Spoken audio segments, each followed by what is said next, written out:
tuthie kwi Martha Karua tuigue maria enamo.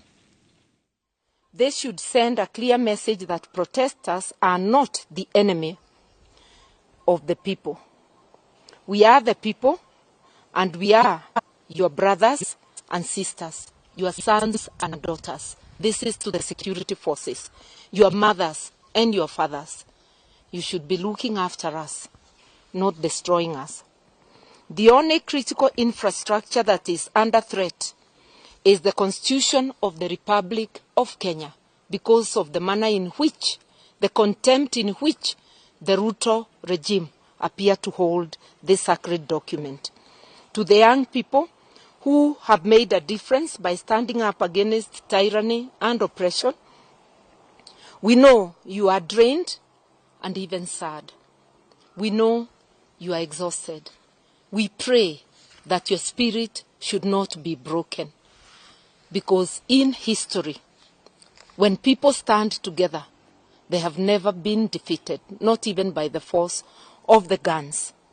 As your parents, those of us who are old enough to be your parents and grandparents, we are beginning to wonder whether we should not join our children and grandchildren in demanding that the Constitution of Kenya and the voice of people be respected. We give our condolences to the families who lost loved ones and to those whose loved ones are now nursing injuries. Our prayers are with them, and as Kenyans, we'll stand with them in whatever way we can. To our brave medics, who even at the risk of losing their lives, went out to assist the injured. We salute you, and we tell you that you are our heroes.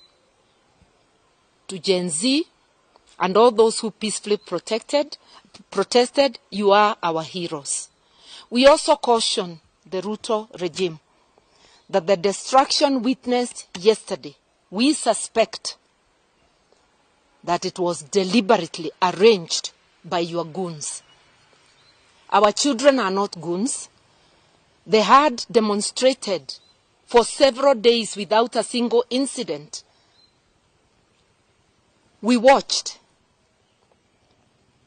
live on television, and we believe that the destruction of yesterday was arranged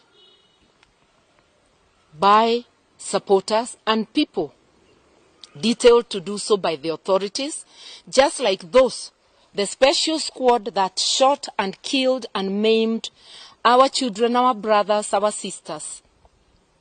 We believe this was the same deployment of goons to bring in destruction. To our children, remain peaceful and remain firm. And to the media, thank you for your coverage yesterday. The world has known that our children were demonstrating peacefully and that they were shot without any provocation. Asanteni. So from here on, what's the way forward?